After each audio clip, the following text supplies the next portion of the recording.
আল্লাহ সুবহানাহু ওয়া তাআলা পবিত্র কোরআন মাজিদে কিয়ামতের কথা বলতে গিয়ে সবসময় অতীতবাচক পাস্ট টেন্স, যে কিয়ামত সংঘটিত হয়ে গেছে, এই ধরনের বাক্য এবং শব্দ ব্যবহার করেছে। মৃত্যু হয়ে গেছে, কেননা ভবিষ্যতের একটা ঘটনার বিষয়ে সন্দেহ থাকে। যে যেমন গত 16 বছর যে সরকার ছিল, মানুষ বলতো হ্যাঁ পড়তে পারে, এই পড়বে, এই বিদায় নিবে, কিন্তু এটা সন্দেহযুক্ত। আর এখন নিশ্চিত যে চলে গেছে নাই, এই চলে গেছে নাই এটা কতটা সত্য, আর চলে যাবে থাকবে না ওইটা কতটা সত্য, দুটোর মধ্যে অনেক পার্থক্য। তো মানুষ যদি এইভাবে মনে করে যে আমি একদিন মারা যাব, তাহলে এটা কোরআনের আলোকে বা ঈমান বিল গায়েবের যেই স্তরে বিশ্বাস দরকার, এটা সেই স্তরের বিশ্বাস নয়। তাহলে মানুষের কোন স্তরের বিশ্বাস লাগবে? যে আমি মারা গেছি, কিয়ামত হবে, এই স্তরের বিশ্বাসে কোনো কাজ হবে না। কিয়ামত সংঘটিত হয়ে গেছে,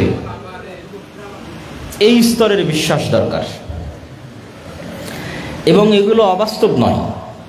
আপনি যদি এখন বসে কল্পনা করেন যে 2025, 26, 27 এভাবে গুনতে গুনতে 2099, তারপরে 2100,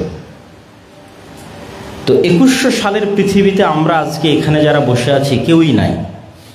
এটাই সত্য যে পৃথিবীতে যখন 2100 সাল আসবে, তখন আমাদের যে গড় আয়ু, আমরা যারা এখানে আজকে উপস্থিত আছি তারা তখন কেউ নাই। তাহলে আমরা কি মারা গেছি। এবং এইরকমই কোনো এক সময় কিয়ামত সংঘটিত হবে, বিচার হবে, জান্নাত জাহান্নামের ফায়সালা হবে।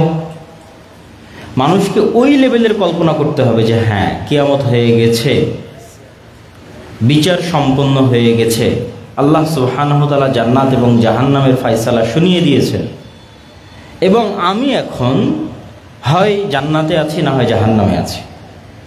এটা হলো মানুষের এমন একটা ঠিকানা যার পরে আর হবে বলে কিছু নাই, তার আগ পর্যন্ত সব হয়ে গেছে। তো আপনি যদি কল্পনা করেন যে আল্লাহ সুবহানাহু ওয়া তাআলার দয়ায় আপনি এবং আমি জান্নাতে চলে গেছি, অতীত কল্পনা, মৃত্যু হয়ে গেছে, কবর সম্পন্ন হয়েছে, কিয়ামত সংঘটিত হয়ে গেছে, বিচার সম্পন্ন হয়ে গেছে, আমি এবং আপনি এখন জান্নাতে আছি, জান্নাতে চলে গেছি। তারপরেও জান্নাতের যে স্তরভেদ, জান্নাতের যে ফ্যাসিলিটি, যে সুযোগ সুবিধা, দুনিয়ার সুযোগ সুবিধার সাথে জান্নাতের সুযোগ সুবিধার আসমান এবং জমিন পার্থক্য। যেমন দুনিয়াতে একটা মসজিদে আমরা গেলাম যেখানে এসি আছে, এই মসজিদে আসলাম এখানে এসি নাই, এটা দুনিয়ার সুযোগ সুবিধার পার্থক্য। দুনিয়াতেই আর একটা মসজিদে যাব যেখানে ফ্যানও নাই, বিদ্যুৎও নাই, কারেন্টও নাই। দুনিয়ারই একটা মসজিদে যাব যেখানে হয়তো টাইলস আছে, এমন টাইলস যা রোদেও ঠান্ডা থাকে। এগুলো দুনিয়াবি সুযোগ সুবিধাগত পার্থক্য। এর চাইতে বড় পার্থক্য তৈরি হবে জান্নাতে।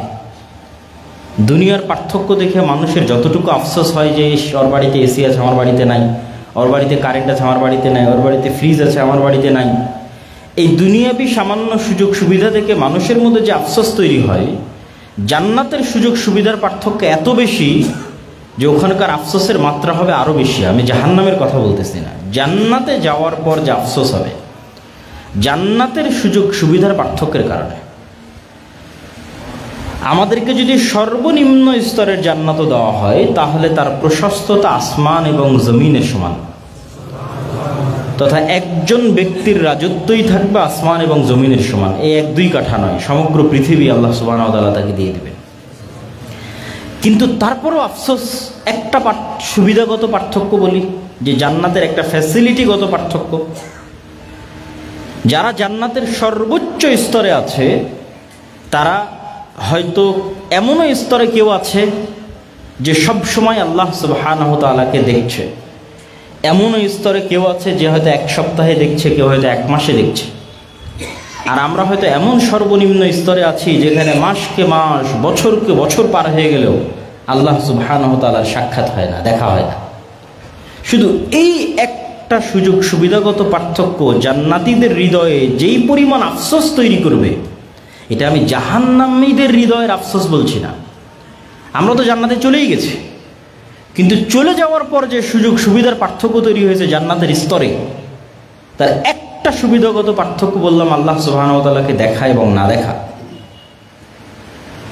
তো আল্লাহ সুবহানাহু ওয়া তাআলাকে বছরকে বছর, মাসকে মাস না দেখতে পাওয়ার যে আফসোস অন্তরে তৈরি হবে, তখন মানুষ বলবে, ইস, দুনিয়াতে যদি আরেকটু আল্লাহ সুবহানাহু ওয়া তাআলার জিকির করতাম, আরেকটু আল্লাহ সুবহানাহু ওয়া তাআলাকে স্মরণ করতাম, আরেকটু গুনাহ কম করতাম, তাহলে আজকে জান্নাতে সর্বোচ্চ মর্যাদায় বা এর চেয়ে আরেকটু ভালো স্তরে, ভালো লেভেলে থাকতাম। যখন আপনি এই ধরনের কল্পনায় চলে যাবেন, তখন আপনি দুনিয়ার বাস্তবতা এবং দুনিয়ার বিষয়ে কি সিদ্ধান্ত আপনার নেওয়া উচিত, সেই সিদ্ধান্তগুলো সঠিকভাবে নিতে পারবেন। মুসলমানদের অধিকাংশ মুসলমানের ঈমান বিল গায়েব, ইয়াকিনের স্তরে তো নয়, অধিকাংশ আলেম ওলামা, বিভিন্ন ইসলামী দল সংগঠন, তাদেরও নয়। কি জন্য নয়? সবাই দুনিয়াবি আসবাব, আল্লাহ সুবহানাহু ওয়া তাআলা দুনিয়াতে কার্যকরণের যে সূত্র নির্ধারণ করেছেন, এটিকেই সবাই সব কিছু মনে করে নিয়েছে। দুনিয়াতে কার্যকরণের কিছু লজিক, কিছু সূত্র আল্লাহ নির্ধারণ করে দিয়েছে, এটা কাজ করে। যেমন আগুন জ্বালাবে, এটা আল্লাহরই দেওয়া নির্ধারণ। ছুরি কাটবে, এটা আল্লাহ সুবহানাহু ওয়া তাআলারই দেওয়া নির্ধারণ। যারা জ্ঞানী হবে তারা শক্তিশালী হবে, যারা তাদের টাকা থাকবে, তাদের প্রভাব থাকবে, এগুলো আল্লাহ সুবহানাহু ওয়া তাআলার দেওয়া নিয়ম। তো দুনিয়াবি যে কার্যকরণের সূত্র আছে, এটাই সব কিছু। এই বিশ্বাস 90% বেশি মুসলমানের, আলেম ওলামার, ইসলামী দল এবং সংগঠনের। আল্লাহ সুবহানাহু ওয়া তাআলা চাইলে সবই পরিবর্তন করে দিতে পারেন। ঈমান বিল গায়ব, ঈমান বিল গায়বের একটা বড় অংশ হচ্ছে ফেরেশতা। ফেরেশতারা পৃথিবীতে আছে, ফেরেশতারা আমাদের সহযোগিতা করতে পারে, ফেরেশতারা আমাদের সহযোগিতায় আকাশ থেকে নেমে আসে। এগুলোর প্রতি আমাদের ন্যূনতম বিশ্বাস নাই, ইয়াকিন তো বহু দূরের কথা। হ্যাঁ, মুখে বলার সময় বলেছি আমানতু বিল্লাহি ওয়া মালাইকাতিহি ওয়া কুতুবিহি ওয়া রাসূলিহি, যে ঈমান আনয়ন করছি আল্লাহর উপর, আল্লাহর ফেরেশতার উপর, পরকালের উপর, কিন্তু বাস্তবে কারো ঈমান নাই। মুসা আলাইহিস সালাতু ওয়াস সালামকে আল্লাহ সুবহানাহু ওয়া তাআলা এটাই শিখিয়েছিলেন যে তুমি বাস্তবে যা চোখে দেখো, এটা হচ্ছে দুনিয়াবি কার্যকরণের সূত্র যা আল্লাহ নির্ধারণ করেছে। কিন্তু আল্লাহ সুবহানাহু ওয়া তাআলা চাইলে এটিকে মুহূর্তে পরিবর্তন করে দিতে পারেন। এটি আল্লাহর শক্তি এবং আল্লাহর ক্ষমতার উপর বিশ্বাস। এটার জন্য মুসা আলাইহিস সালাতু ওয়াস সালাম খুব ভালোভাবে অনুভব করতে পারে, কেন মুসা আলাইহিস সালাম এত দুর্বল ছিলেন ফেরাউনের তুলনায়। আজকের মুসলমানেরা, আজকের বিশ্বের যারা মহাশক্তিধর, তাদের তুলনায় অত দুর্বল নয়। যত দুর্বল মুসা আলাইহিস সালাম এবং বানু ইসরাইল ফেরাউনের শক্তির কাছে ছিল, ফেরাউনের শক্তির কাছে মুসা এবং বানু ইসরাইল যত অসহায় ছিল, আজকের বিশ্বের মুসলমানেরা, আজকের যে সমস্ত জালেম রাষ্ট্র আছে, তাদের কাছে অত অসহায় নয়। তাহলে যখন মুসা আলাইহিস সালাতু ওয়াস সালাম সর্বোচ্চ অসহায়, তখন দুনিয়াবি কার্যকরণের কোনো সূত্র যেটা দিয়ে দুনিয়াতে কাজ হয়, সৈন্য সামন্ত লাগবে, অস্ত্রপাতি লাগবে, এতে কিছু নাই। না অস্ত্র আছে, সব লোক যারা তার নিজের জাতির, সহজাতির, স্বগোত্রের সব গোলাম, কৃতদাস, সব ফেরাউনের কৃতদাস। তাহলে উনি কিভাবে স্বপ্ন দেখবে যে ফেরাউনের এই 1000 বছরের রাজত্ব, বিশাল সেনাবাহিনী, বিশাল পুলিশ, অস্ত্রপাতি, বিশাল জাদুকরদের বাহিনী, এদের সাথে উনি কি নিয়ে লড়াই করবে? উনি যদি শুধু দুনিয়াবি জিনিসের উপর ভরসা করে থাকে, তাহলে তো সম্ভব নয়। এই জন্য আল্লাহ সুবহানাহু ওয়া তাআলা ওনার হাতের লাঠিকে জ্যান্ত সাপ করে দিলেন, এবং মুসা আলাইহিস সালাতু ওয়াস সালামের হাতের লাঠি যে সাপে পরিণত হয়, এই সাপ বাস্তব সাপ। এবং জাদুকরদের সিজদা করার কারণও এটি, কেননা জাদুকরদের হাতেও যে লাঠি ছিল, যে দড়ি ছিল, সেগুলোও কিন্তু সাপ হয়েছিল। মুসা আলাইহিস সালাম তো ওদের সাপ দেখে ভয় পেয়ে গেছে যে এতগুলো সাপ একসাথে ছুটে আসতেছে, তাহলে কেন জাদুকরেরা সিজদা করলো? জাদুকরদের হাতের দড়ি, হাতের লাঠিও সাপ হয়ে গেছে, কিন্তু ওগুলো ছিল জাদুর সাপ, বাস্তব সাপ হয়নি। যেই সাপের বিষ থাকে, যেই সাপ খেয়ে ফেলে, বাস্তব জীবন্ত জ্যান্ত সাপ যেটা মাঠে আছে, এই সাপ হয়নি। কিন্তু মুসা আলাইহিস সালাম যখন তার লাঠি ছেড়ে দিয়েছে, তখন এই লাঠিটা বাস্তব সাপে পরিণত হয়ে গেছে। তখন জাদুকরেরা বলছে তো জাদু নয়। আর একটা লাঠিকে বাস্তব সাপে পরিণত করা তো পৃথিবীতে কারো পক্ষেই সম্ভব নয়। তখন তারা সিজদায় অবনত হয়েছে যে না, ইনি আল্লাহ সুবহানাহু ওয়া তাআলার রাসূল। তাহলে মুসা আলাইহিস সালামকে আল্লাহ সুবহানাহু ওয়া তাআলা বাস্তবে দেখাচ্ছে যে পৃথিবীতে তুমি যা চোখে দেখো এগুলো কিছুই নয়। আল্লাহ সুবহানাহু ওয়া তাআলা চাইলে যদি এই লাঠিকে এখন বাস্তব জ্যান্ত সাপে পরিণত করে দিতে পারে, তাহলে সারা বিশ্বের সুপার পাওয়ারদের কাছে যে পারমাণবিক বম আছে ওগুলোকে পানিতে পরিণত করে দিতে পারে। কিন্তু ওই লেভেলের বিশ্বাস, ইয়াকিন মুসলমানদের নাই। যেই লেভেলের ইয়াকিন এবং বিশ্বাস আল্লাহ মুসা আলাইহিস সালামের মধ্যে তৈরি করেছিল, যে তুমি দুনিয়াবি আসবাবের উপর ভরসা করিও না, তুমি শিখো যে আল্লাহ সুবহানাহু ওয়া তাআলা তোমার সাহায্যে, তোমার সহযোগিতায় যা ইচ্ছা তাই করতে পারে। মুসা আলাইহিস সালাম তো আর জানতেন না যে আল্লাহ সমুদ্রের মধ্যে রাস্তাও তৈরি করে দিতে পারে, এটা জানতেন না। কিন্তু এই বিশ্বাস উনি অর্জন করেছিলেন যে আল্লাহ যা ইচ্ছা তাই করতে পারে, আমাকে ঈমান বিল গায়ব রাখতে হবে, আল্লাহর ক্ষমতা, আল্লাহর শক্তির উপর বিশ্বাস রাখতে হবে। তো উনি ওই বিশ্বাস অর্জন আল্লাহ প্র্যাকটিক্যালি তাকে করিয়েছে। যখন তিনি ওই লেভেলের বিশ্বাস প্র্যাকটিক্যাল অর্জন করেছেন, তখন ফেরাউনের এই শক্তি, সামর্থ্য, এই সেনাবাহিনী তার কাছে কিছুই মনে হয়নি। উনি তখন বিন্দুমাত্র টলেননি। তখন তার আল্লাহ ভরসার প্রতিদান হিসেবে আল্লাহ সুবহানাহু ওয়া তাআলা সমুদ্রের মধ্যে রাস্তাও তৈরি করে দিয়েছে। আল্লাহ সুবহানাহু ওয়া তাআলা মরুভূমির মধ্যে থেকে ঝর্ণা বের করে দিয়েছেন। আল্লাহ সুবহানাহু ওয়া তাআলা আকাশ থেকে, জান্নাত থেকে খাদ্যদ্রব্য পাঠিয়েছেন, মান্না এবং সালওয়া। কিন্তু আজকের মুসলমানদের ওই ঈমান বিল গায়ব নাই, যে আমি আমার আদর্শ এবং নীতির উপর অটল থাকব, আল্লাহর সহযোগিতা আসবে, এই বিশ্বাস নাই। আরে না, আমাকে এটা অর্জন করতে হলে তো এটা ছাড় দিতে হবে, আমাকে এটা অর্জন করতে হলে এটা বাদ দিতে হবে। আমি যদি এভাবে, দুনিয়াতে এখন এইভাবে চলে না, দুনিয়াতে আপনাকে টিকে থাকতে হলে এভাবেই থাকতে হবে। ফলত শরীয়তের মধ্যে, ইমানের মধ্যে, আমলের মধ্যে হাজারো এবং শত রকমের বিকৃতি নিয়ে মানুষকে সন্তুষ্ট করার প্রবণতা, বড় বড় পরাশক্তিদেরকে সন্তুষ্ট করার প্রবণতা, যে তারা সন্তুষ্ট হোক, এখন আর এইভাবে চলবে না। কিন্তু আল্লাহ সুবহানাহু ওয়া তাআলা সন্তুষ্ট হলে আল্লাহ সুবহানাহু ওয়া তাআলা যে ফেরেশতা অবতীর্ণ করতে পারেন, এই বিশ্বাসী নাই। অথচ রাসূলুল্লাহ সাল্লাল্লাহু আলাইহি ওয়াসাল্লামের সহযোগিতায় আল্লাহ সুবহানাহু ওয়া তাআলা বহুবার ফেরেশতা অবতীর্ণ করেছে। এবং মানুষ আজকে যেই বন্ধু বান্ধবের সাথে পরিচিত, যে আত্মীয় স্বজনের সাথে পরিচিত, আল্লাহ যখন নিজে মানুষকে তৈরি করেছেন, তখন আদম আলাইহিস সালাতু ওয়াস সালাম না তার কোনো ছেলের সাথে পরিচিত হয়েছেন, না তার কোনো স্ত্রীর সাথে পরিচিত হয়েছেন, না কোনো মানুষ বন্ধু বান্ধবের সাথে পরিচিত হয়েছেন, না কোনো মানুষ শত্রুর সাথে পরিচিত হয়েছেন। আদম আলাইহিস সালাতু ওয়াস সালামকে পৃথিবীতে আনার পরে মানুষ ছাড়া আর দুইটা জীবন্ত সৃষ্টি জীবের সাথে আল্লাহ পরিচয় করিয়েছেন, একটা ফেরেশতা, একটা শয়তান। তাহলে মানুষের প্রথম পরিচয়, প্রথম বন্ধুত্ব, প্রথম শত্রুতা মানুষের সাথে হয়নি।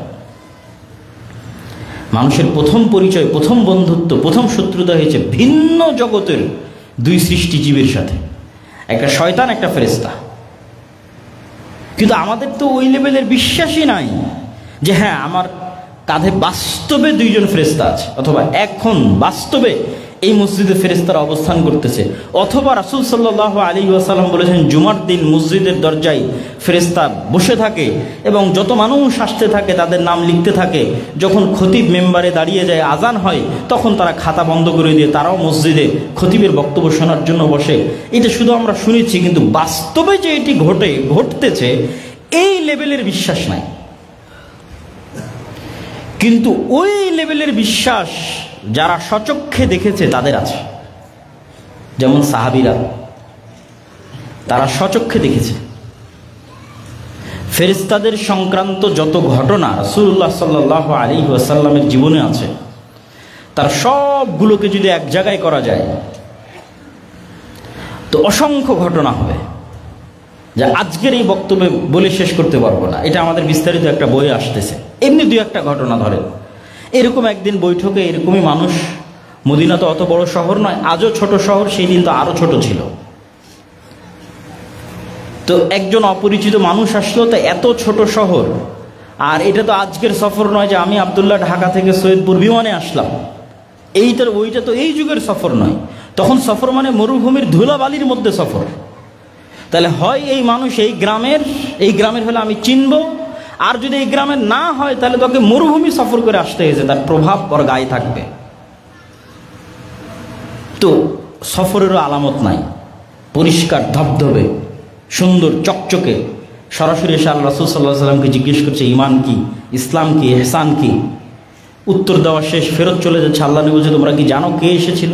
তো বললেন আল্লাহ এবং আল্লাহ রাসূল ভালো জানে। তো বলে জিবরাইল এসেছিল তোমাদেরকে দিন শেখানোর জন্য। তাহলে এখানে সাহাবীরা বাস্তবে দেখতেছে যে জিবরাইলের অস্তিত্ব, যে পৃথিবীতে জিবরাইল এক্সিস্ট করে, আছে। ফেরেশতারা আমাদের আশেপাশে আছে, তারা মানুষের রূপ ধারণ করে আসতে পারে, সচক্ষে দেখতেছে। তাহলে ওদের ঈমান কোন লেভেলে থাকবে? ওরা মানুষের সাথে কম্প্রোমাইজ করতে চাইবে, না আল্লাহর ওই সাহায্যের ভরসায় আদর্শ অটল থেকে ঝাঁপিয়ে পড়বে? ওরা তো দেখেছে রাসূল সাল্লাল্লাহু আলাইহি ওয়াসাল্লামের সাথে বদরের যুদ্ধে, উহুদের যুদ্ধে, খন্দকের যুদ্ধে কিভাবে ফেরেশতা নেমে আসতো। সাদ বিন মুআজের জানাজার ক্ষেত্রে রাসূল সাল্লাল্লাহু আলাইহি ওয়াসাল্লাম বলছেন যে সাদ বিন মুআজের জানাজায় ৭০,০০০ ফেরেশতা অংশগ্রহণ করেছে, এবং তার লাশ যখন ভারী হচ্ছিল ওজনে, রাসূল সাল্লাল্লাহু আলাইহি ওয়াসাল্লাম বললেন এই লাশের সাথে ফেরেশতা আছে এত বেশি পরিমাণে যে লাশের ওজন ভারী হয়ে গেছে। খন্দকের যুদ্ধ শেষ করে রাসূল সাল্লাল্লাহু আলাইহি ওয়াসাল্লাম যখন বাড়িতে আসলেন, এসে যখন তার তরবারি রেখে দিয়ে গোসল করতে যাচ্ছেন, জিবরাইল এসে বলছে আপনি তরবারি রেখে দিয়েছেন, আমরা তো রাখিনি। কেন? ওই যে ইহুদিদের ৩টা গোত্র, বানু কুরাইজা, বানু কাইনুকা, বানু নাজির, এরা বিশ্বাসঘাতকতা করেছিল খন্দকের সময়, এদেরকে শেষ করতে হবে, বিশ্বাসঘাতক রাখা যাবে না, মদিনা থেকে বের করে দিতে হবে। তো আনাস রাদিয়াল্লাহু তাআলা আনহু বলছে যে আমরা যখন ইহুদিদের এই গোত্রগুলোর দিকে এগিয়ে যাচ্ছিলাম, তখন এদের বাসস্থলের অলিগলিতে জিবরাইলের বাহিনীর উড়ন্ত ধুলা আমরা দেখছিলাম। সহিহ হাদিস, যে জিবরাইলের বাহিনীর উড়ন্ত ধুলা আমাদের আগে আমরা সচক্ষে দেখছিলাম। তাহলে তারা নিজে চোখে ফেরেশতাদের সহযোগিতা দেখেছে, যে আল্লাহ আসমান থেকে ফেরেশতা পাঠিয়েছে মুহাম্মদ সাল্লাল্লাহু আলাইহি ওয়াসাল্লামকে সহযোগিতা করার জন্য। তাহলে ওদের ঈমান কোন লেভেলের? ঈমান বিল গায়ব, যে ফেরেশতা আছে, ফেরেশতা আমাদের হিসাব লিখছে, এবং ফেরেশতারা আমাদের সাহায্যে পৃথিবীতে নেমে আসতে পারে। এরকম কত অসংখ্য হাদিস, একের পর এক বলতে থাকলে হাদিস শেষ হবে না, শুধু ফেরেশতা সংক্রান্ত হাদিস। কিন্তু আপনি মুসলমানদের কাছে যান, আলেম ওলামাদের কাছে যান, সবাই দুনিয়াবি আসবাবের উপর ভরসা করে আছে। কারো আল্লাহ সুবহানাহু ওয়া তাআলার শক্তি, ক্ষমতা এবং গায়বের উপর বিশ্বাস নাই এবং অটল ঈমান নাই। ঈমান বিল গায়বের উপর ইয়াকিনের স্তরে বিশ্বাস আছে,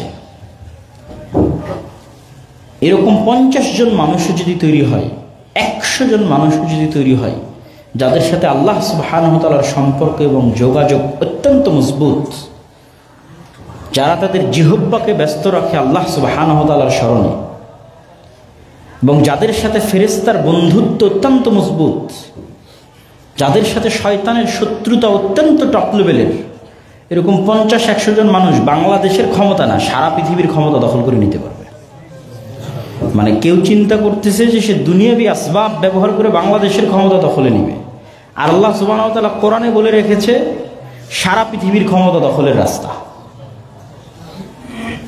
কিন্তু লাগবে ঈমান বিল গায়বের সর্বোচ্চ স্তর, সারা পৃথিবীর ক্ষমতা দখল হয়ে যাবে, শুধু বাংলাদেশ না।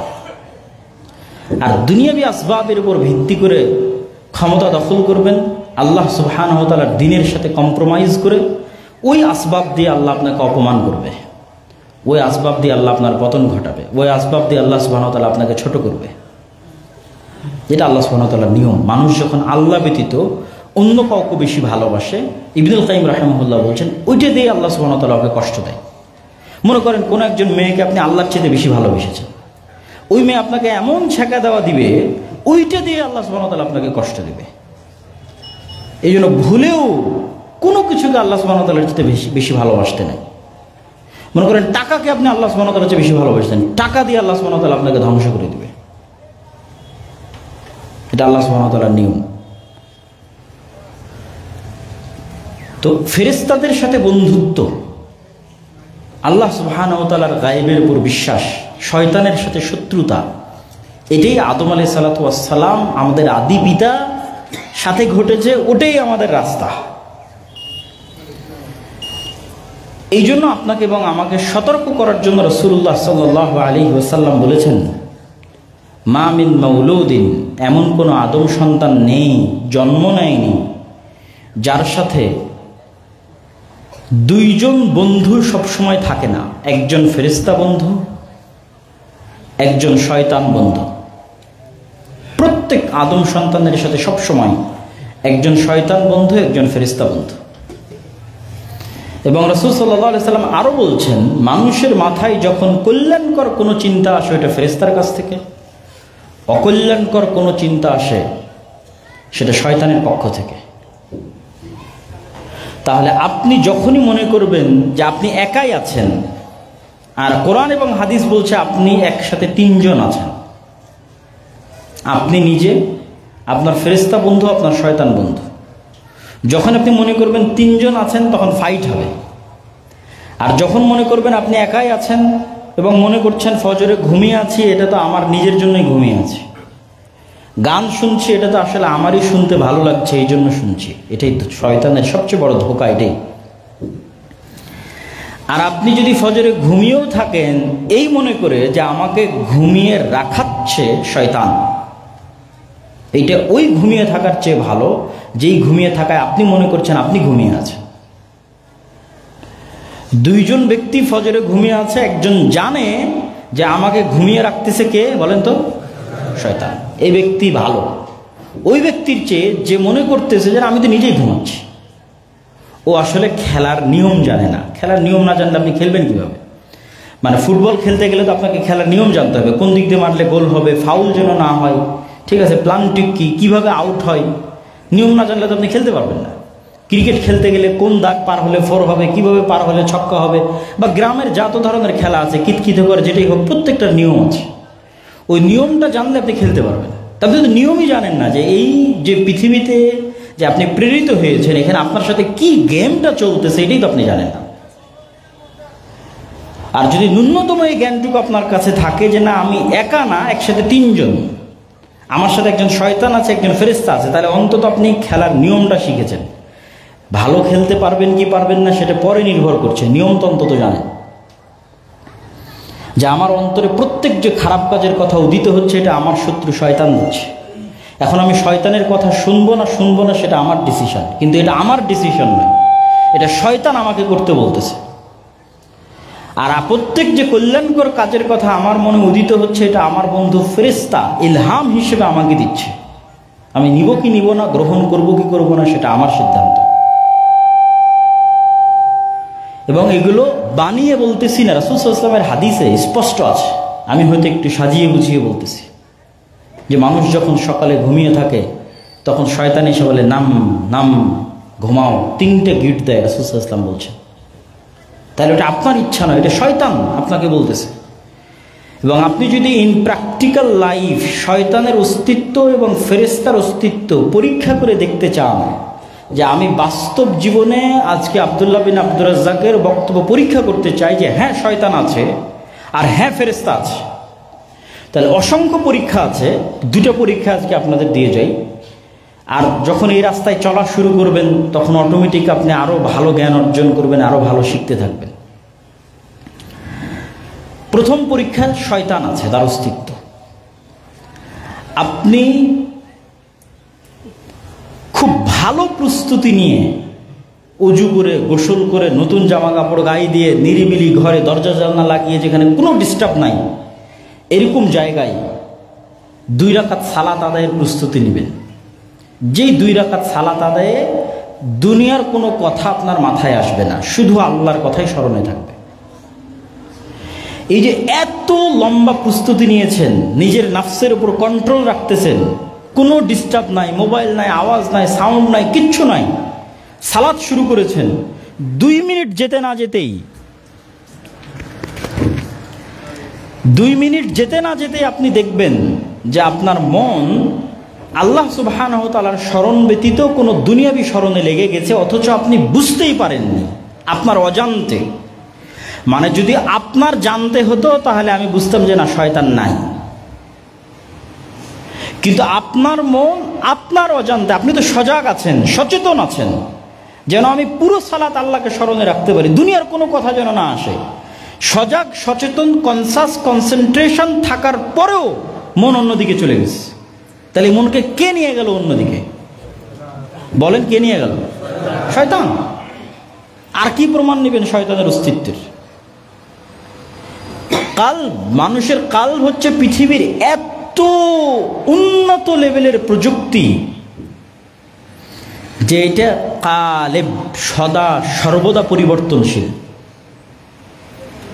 মানুষের চিন্তা, চেতনা, আত্মপরিচয় সব কাল্ব থেকে নির্ধারিত হয়। পৃথিবী যত উন্নতই হোক, ডাটা ট্রান্সফার করতে পারে, মরে যাওয়া মানুষের ব্রেনের সব হাদিস বের করে নিয়ে চলে আসতে পারে, ইমাম বুখারীর ব্রেন কপি হয়ে যেতে পারে, কিন্তু ইমাম বুখারীর যে আত্মপরিচয়, আইনস্টাইন, নিউটন, ওদের ব্রেন কপি হয়ে যেতে পারে, কিন্তু ওদের আত্মপরিচয় ফেরত আসবে না। এই আত্মপরিচয়টা কাল্বের উপর নির্ভর করে, যেখানে রূহ আল্লাহ সুবহানাহু ওয়া তাআলা দিয়েছে, যেটা দেখা যায় না, যেটা ধরার মতো কোনো প্রযুক্তি পৃথিবীতে নাই। এটা অনেক উপর লেভেলের প্রযুক্তি, যেখানে সরাসরি শয়তান কানেক্ট হতে পারে, যেখানে সরাসরি ফেরেশতা কানেক্ট হতে পারে।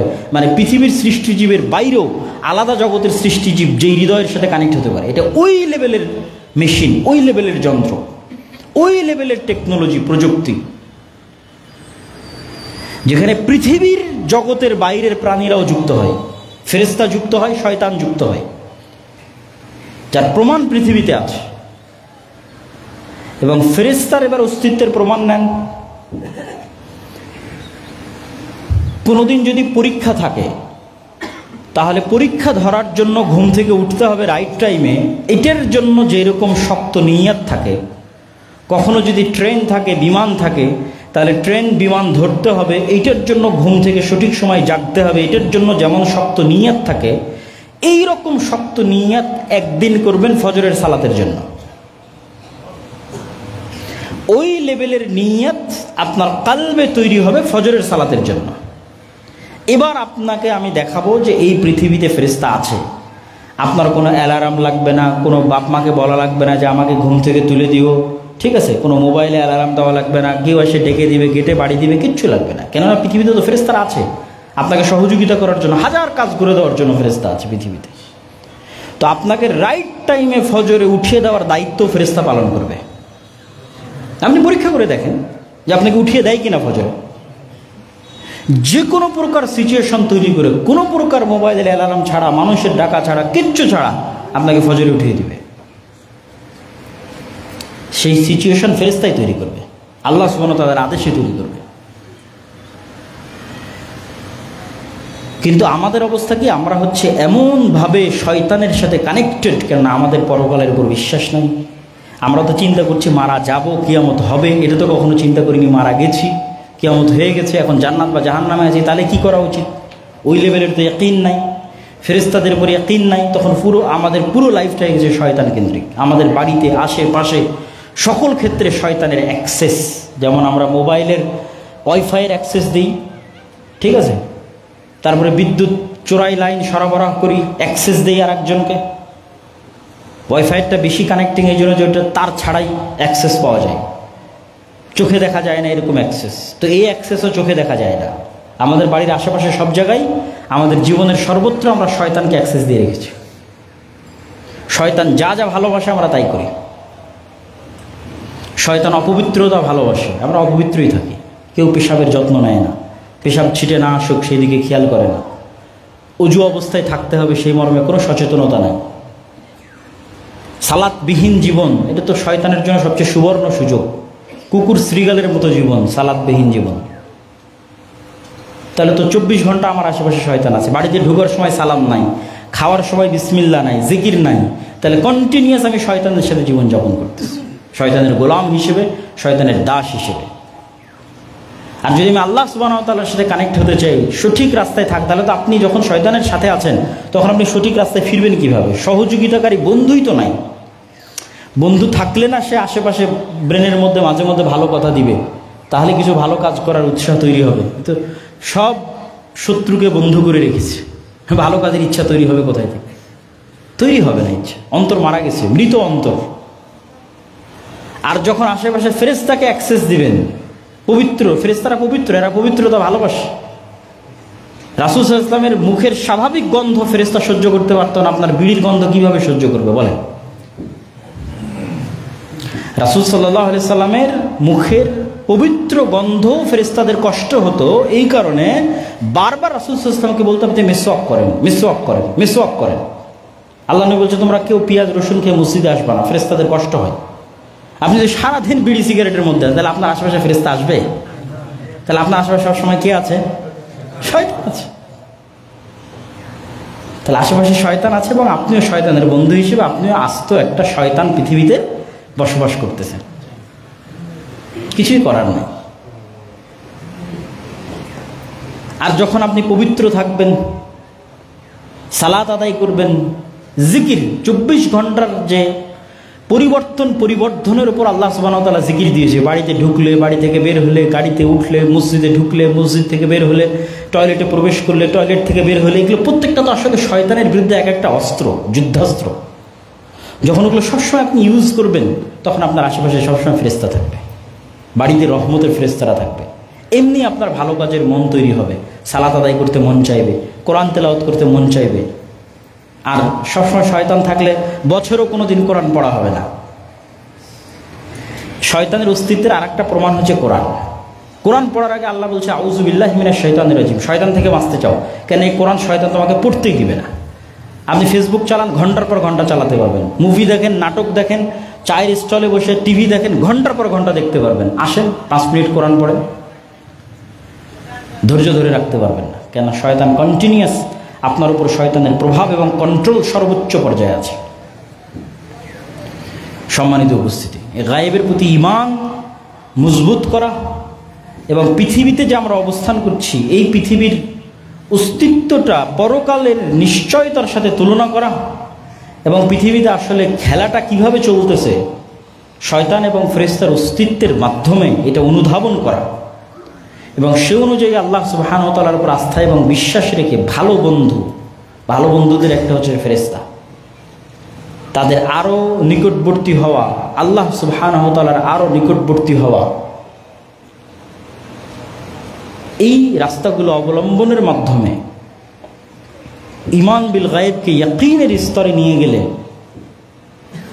আপনার মধ্যে যেই শক্তি, যেই সামর্থ্য, যেই নেতৃত্ব, যেই প্রভাব তৈরি হবে, এটা শুধু বাংলাদেশ বিজয় করে ক্ষান্ত হবে না, বরং সমগ্র পৃথিবী বিজয় করতে পারবে।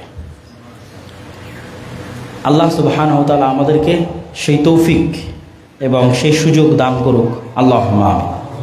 এবং আমাদের সবার অন্তরে নূর, আল্লাহুম্মা জাআল ফি কলবি নূরা, রাসূল সাল্লাল্লাহু আলাইহি ওয়াসাল্লাম দোয়া করতেন। ফেরেশতারা হচ্ছে নূরের তৈরি এবং আল্লাহ রাসূল সাল্লাল্লাহু আলাইহি ওয়াসাল্লাম দোয়া করতেন যে আল্লাহ আমার অন্তরে নূর দেন, আমার কানে নূর দেন, আমার চোখে নূর দেন, উপরে দেন, নিচে দেন, ডানে দেন, বামে দেন, সর্বত্র নূর তৈরি করে দেন। সৎ আমল নূর তৈরি করে এবং কিয়ামতের মাঠে এবং কবরে এই নূরগুলো আপনি দেখতে পাবেন, যে নূর আপনি দুনিয়াতে সংগ্রহ করেছে সৎ আমলের মাধ্যমে, জিকিরের মাধ্যমে। আল্লাহ সুবহানাহু ওয়া তাআলা আমাদের অন্তরে সেই নূর তৈরি করার তৌফিক দান করুক, আল্লাহুম্মা আমিন।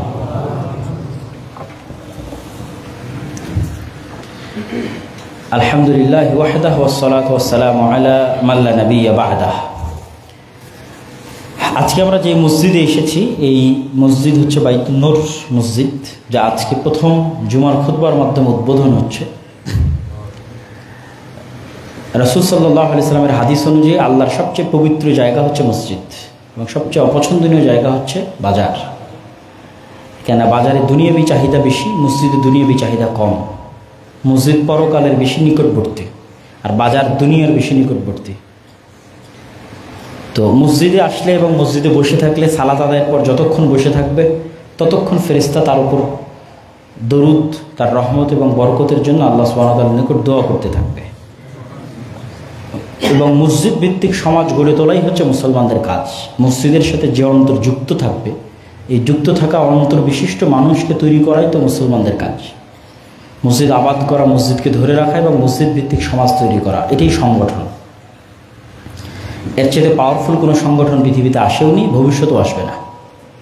এর চেয়ে পাওয়ারফুল কোনো সিস্টেম, যেটার মাধ্যমে মানুষ একটা আদর্শকে লালন করবে, একটা আদর্শকে ধরে রাখবে, এর চেয়ে পাওয়ারফুল সিস্টেম পৃথিবীতে আসেও নি, ভবিষ্যতেও আসবে না।